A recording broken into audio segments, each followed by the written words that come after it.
बड़ी खबर Bhim army chief Chandrashekhar से जुड़ी, जहां उन पर फायरिंग हुई और इस हमले का एक सीसीटीवी वीडियो भी अब सामने आया है, जिसमें कार सवार कुछ हमलावर चंद्रशेखर पर गोली चलाते हुए दिखाई दिए। हालांकि गोली चलाने के बाद सभी हमलावर फरार हो गए। इस हमले में चंद्रशेखर बाल बाल बचे हैं, गोली सिर्फ उन्हें छूकर निकल गई है। तो इस हमले के बाद अस्पताल में भर्ती चंद्रशेखर आजाद ने अपने समर्थकों से शांति बनाए रखने की अपील की है। मुझे ऐसी उम्मीद नहीं थी कि अचानक से इस तरह का हमला हो जाएगा। बस मैं अपील करूंगा अपने साथियों से, देश भर में हमारे साथी हैं, हमारे समर्थक कार्यकर्ता हैं, कि वो शांति बनाए रखें। इस हमले में चंद्रशेखर घायल हो गए, जिन्हें अस्पताल में भर्ती कराया गया, जहां उनकी हालत खतरे से बाहर बताई गई। ये घटना तब हुई जब चंद्रशेखर दिल्ली से अपने घर सहारनपुर के छुटमलपुर कस्बे जा रहे थे। आरोप है कि तभी हरियाणा नंबर की एक कार से आए हमलावरों ने उन पर एक के बाद एक 4 गोलियां दाग दी। इस हमले में कार के शीशे टूट गए और एक गोली उनके पेट को छूती हुई निकल गई। मुझे तो सही तरह याद नहीं है, हमारे साथियों ने पहचाना। भीम आर्मी के चीफ चंद्रशेखर पर हुए इस हमले के बाद वहां हड़कंप मच गया।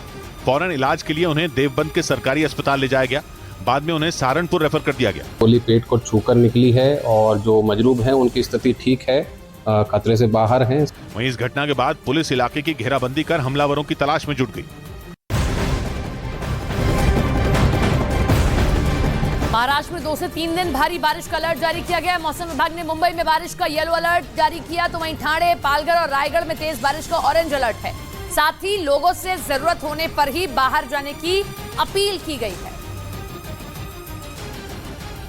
बल्कि गुजरात में मानसून ने अपना रंग दिखाना भी शुरू कर दिया।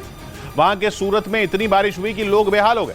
सुबह से ही ऐसी बरसात शुरू हुई कि फिर उसने रुकने का नाम ही नहीं लिया। नतीजा यह हुआ कि जगह जगह पानी भर गया और ट्रैफिक की रफ्तार पर ब्रेक लग गया। क्योंकि सामने आई एक तस्वीर में एक हाईवे के पास सर्विस रोड पानी में पूरी तरह डूबी नजर आई, मगर एक मोटरसाइकिल सवार और एक कार उस सर्विस रोड पर ही चल दिए। पर पानी इतना था कि उनके पहिए बीच मझधार में जवाब देते नजर आए। मोटरसाइकिल चला रहे शख्स को तो सामने मुसीबत दिख गई, इसलिए वो आधे रास्ते से ही वापस मुड़ गया। मगर कई जगह लोगों के पास ये ऑप्शन नहीं था, इसलिए वो जैसे तैसे पानी से भरी सड़क पर गाड़ी चलाते दिखे। लेकिन कई गाड़ियों ने तो दम ही तोड़ दिया, उन्हें धक्का देकर पार लगाना पड़ा। बारिश इतनी तेज थी कि विजिबिलिटी बेहद कम हो गई। वहीं सूरत के कुछ इलाकों में पानी पूरे रास्ते पर कब्जा जमा चुका था, लेकिन बारिश ने भी ऐसी जिद ठानी थी कि रुकने का नाम ही नहीं ले रही थी। लेकिन आफत अकेले सूरत पर ही नहीं बरसी, बल्कि गुजरात के वलसाड़ जिले में भी कई जगह धुआंधार बारिश हुई। वहां भी बारिश ने सुबह ही धावा बोल दिया और घंटों तक बादल बरसते ही रहे, जिसका नतीजा ये हुआ कि जगह जगह सड़कों के कोने कोने में पानी ने पैर पसार लिए। लेकिन इतना पानी बरसाने के बाद भी बारिश थमी नहीं। सड़क पर वैसे ही चला नहीं जा रहा था कि तेज बारिश की वजह से सामने देख पाना भी मुश्किल हो गया।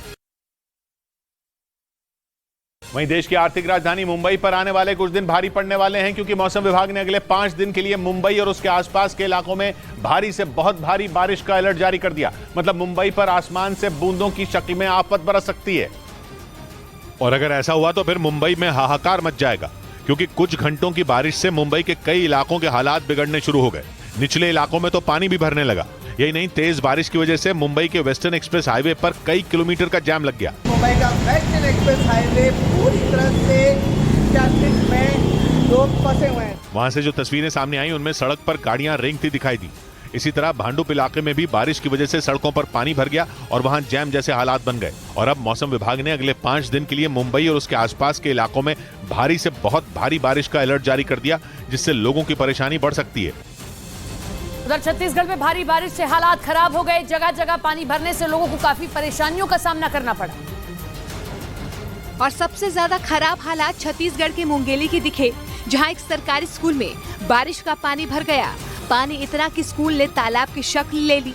पूरे स्कूल में जहां तक नजर गई वहां सिर्फ पानी का ही कब्जा नजर आया। क्या स्कूल, क्या मैदान, क्या क्लासरूम, सब पानी में समाये नजर आए। हालात ऐसे बन गए कि बच्चे पढ़ाई छोड़कर खुद ही क्लासरूम से पानी निकालने को मजबूर नजर आए। वहीं हालातों से मजबूर शिक्षकों ने प्रशासन से मदद की गुहार लगाई और स्कूल के खराब हालात पर ध्यान देने की अपील की। लगातार हो रही तेज बारिश की वजह से मुंबई के अलग अलग इलाकों में पानी भरने से कई सड़कें और रास्ते बंद हो गए। लेकिन सबसे ज्यादा परेशानी शहर के अंधेरी इलाके में रहने वाले लोगों को उठानी पड़ी, क्योंकि हर साल की तरह इस साल भी मुंबई के अंधेरी इलाके में मौजूद सबवे कुछ ही घंटों की बारिश के बाद भर गया। वहां किसी तरह का कोई हादसा न हो, इसे देखते हुए फौरन बैरिकेड लगाकर सबवे से गाड़ियों के आने जाने पर रोक लगा दी गई। इसके अलावा पंप से पानी निकालने का काम भी शुरू कर दिया गया। इस वक्त हम मुंबई के अंधेरी अंधेरी इलाके में मौजूद है और अंधेरी का सबवे जो है वो पूरी तरीके से भर गया है। अकेले अंधेरी ही नहीं बल्कि मुंबई के कई दूसरे इलाकों में भी पानी भरने से सड़कें बंद हो गई। मुंबई को अहमदाबाद से जोड़ने वाले हाईवे पर भी पानी भर गया, जिससे वहां लंबा जाम लग गया। महाराष्ट्र के नवी मुंबई में भारी बारिश की वजह से एक हाउसिंग सोसाइटी की दीवार गिर गई, जिसकी वजह से वहां कई गाड़ियों के परखच्चे उड़ गए। हालांकि राहत की बात यह रही कि इस हादसे में किसी को कोई चोट नहीं पहुंची। लेकिन भारी बारिश की वजह से दीवार गिरने की इस घटना ने हाउसिंग सोसाइटी में रहने वाले तमाम लोगों को खौफ से भर दिया। महाराष्ट्र के नवी मुंबई के एक इलाके में दीवार गिरने के बाद की जो तस्वीरें सामने आई, उनमें एक तस्वीर में दीवार के मलबे के नीचे कई महंगी और लग्जरी गाड़ियां दबी नजर आईं। कुछ गाड़ियां तो दीवार के मलबे में दबकर बुरी तरह पिचक गईं, जबकि दूसरी गाड़ियों को भी काफी नुकसान पहुंचा। गनीमत यह रही कि दीवार गिरने के वक्त वहां कोई नहीं था, जिससे बड़ा हादसा टल गया। इसी तरह मुंबई के विक्रोली इलाके में भी तेज बारिश से एक चौल के ऊपर दीवार भरभरा कर गिर गई। हालांकि इस हादसे में किसी को कोई नुकसान नहीं पहुंचा।